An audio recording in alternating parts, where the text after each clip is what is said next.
isso, a gente vai chamar agora um convidado que está sempre aqui com a gente no Agora, que ajuda muito a gente a entender o que está acontecendo lá nos Estados Unidos. Eu vou chamar o Fernando Hessel para ele falar então sobre esse prazo final para a decisão das tarifas adicionais ao Brasil. Hessel, seja muito bem-vindo, obrigada por estar aqui com a gente. Então conta um pouco para a gente de como que está o clima aí na Casa Branca às vésperas desse fim de prazo. Oi, Camila Xavier, um prazer falar com você ao vivo aqui. A gente se conversa muito pelos bastidores, na produção. Para mim é uma honra poder participar aqui ao vivo conversando com você. É, a grande expectativa é mais por parte do Brasil do que dos Estados Unidos.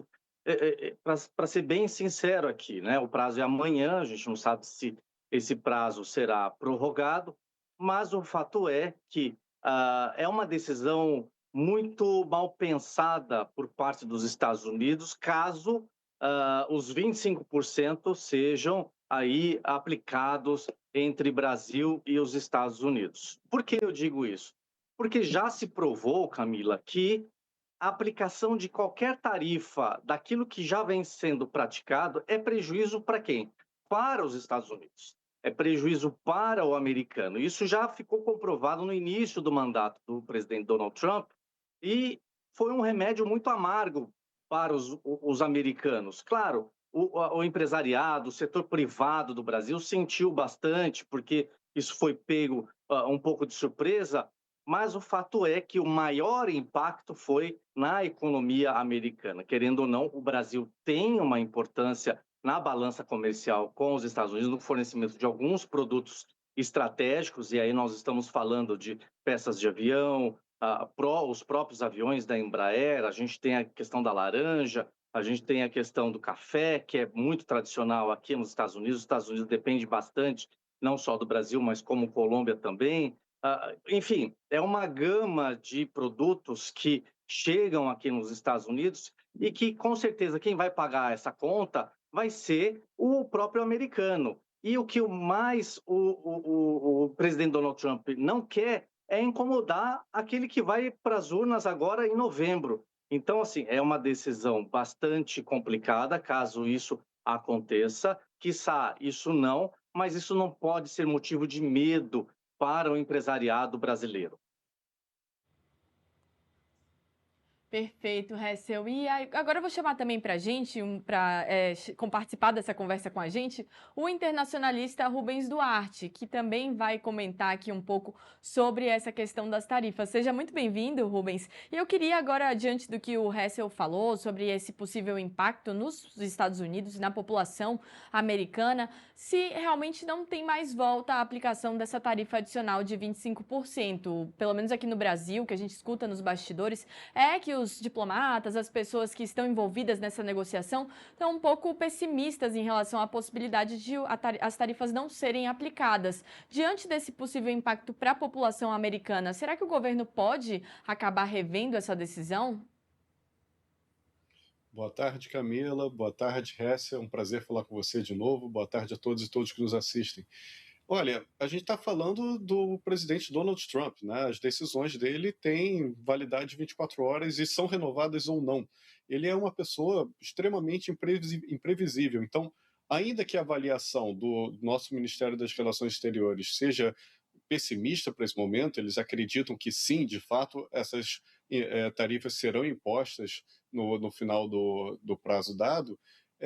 Eu não vejo como impossível elas serem retiradas ou revogadas ou adiadas ou até renegociadas no curto, médio prazo. Mesmo porque, de novo, a gente está falando do Trump. Essas tarifas de agora, a gente vê que tem um fundo, né, daquela investigação e tudo mais, só que elas também têm um caráter político muito forte. Tem muito a ver também com o momento político dos Estados Unidos e principalmente com o momento político do Brasil. Então, assim como o Hessa falou, tem eleições agora. Eles não vão, nos Estados Unidos. Eles não vão querer aumentar ainda mais o custo de vida lá, que já está bastante elevado, bastante pressionado, principalmente por causa da questão do petróleo, né, que está batendo preços absurdos. Mas agora, aqui no Brasil, eles também têm uma certa vontade de ingerência nas eleições do pleito federal que vai ter aqui.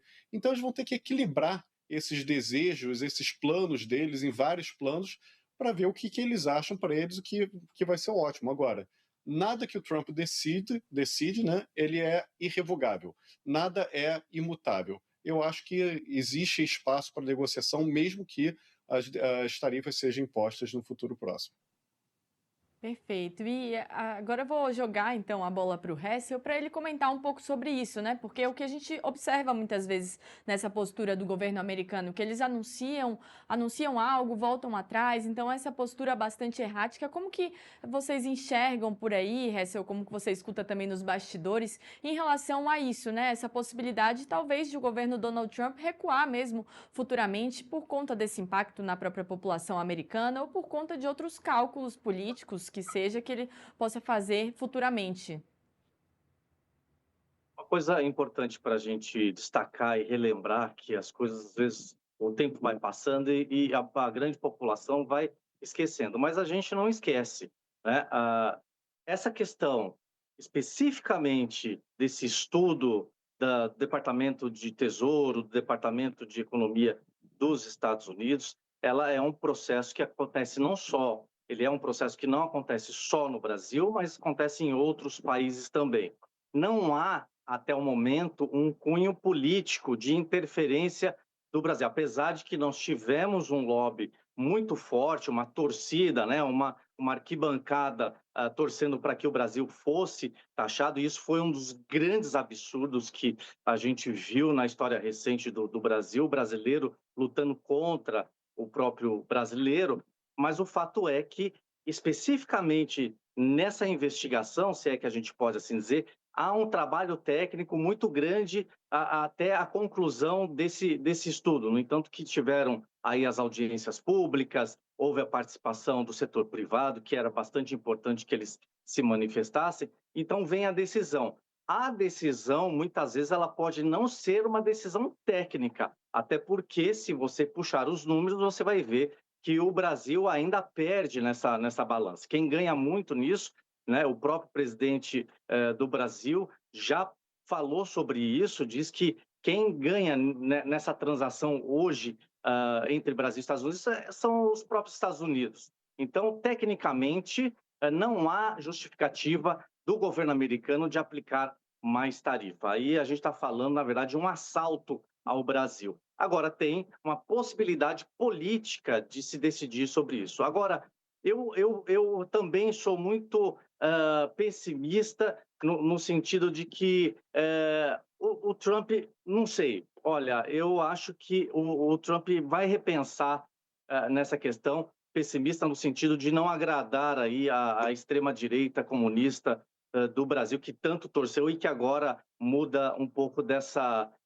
dinâmica, desse falatório todo. Então, eu acho que o Trump não tem cabeça hoje para poder politicamente decidir alguma coisa referente ao Brasil. É certo que há um interesse dos Estados Unidos com o Brasil para ele ter certa hegemonia, né, interferência, como disse o Rubens aqui, mas o fato é que a cabeça dele está voltada para o Estreito de Hormuz. Não sei se ele vai palpitar nesse sentido. Perfeito. E aproveitando, inclusive, que você já tocou nesse assunto, Hessel, do Estreito de Hormuz, a gente está até com uma matéria no nosso portal falando sobre a decisão do presidente Donald Trump de recuar na tarifa que ele havia aplicado nesse pedágio de 20% em Hormuz. Então, a gente estava falando um pouco agora aqui, né, já justamente dessas decisões do presidente, que ele toma uma decisão, depois decide recuar, tá aí inclusive a matéria para quem está acompanhando a gente por aqui, falando dessa decisão, então, do presidente de recuar. Eu queria jogar agora para o Rubens para ele comentar um pouco dessa decisão e também como que essa postura do presidente Donald Trump impacta nesse outro conflito, nessa outra questão, né, lá no Oriente Médio e nas decisões que ele vem tomando em relação ao Estreito de Hormuz. Esse recuo, será que ele vem de forma positiva ou ele traz mais incerteza para esse cenário? Pois é, esse é um ótimo exemplo de que quando eu falei, né, que o Trump, a decisão dele dura 24 horas. Essa decisão dele de cobrar 20% de taxa, né, para todos os navios que passam pelo Hormuz por questões de segurança, né, com uma prática que parece até de miliciano, né, que você cobra extra de uma tarifa ilegal pela segurança, durou 24 horas. Alguém chegou para ele, algum assessor falou: poxa, isso não convém, isso inclusive é negativo para a gente. Né? Se a gente diz que vai aplicar uma taxa, ao mesmo tempo que a gente está dizendo que o Irã não tem menor fundamento, menor direito de cobrar taxa, fica ruim para a gente, porque fica contraditório nessa nossa posição. E é exatamente isso, né? O que a gente está querendo ver ali é como é que todo esse jogo político, né, que o Trump ele ameaça de um lado, depois morde de um lado, assopra de outro, ele avança, ameaça e depois apazigua, diz que está conversando muito próximo de um acordo.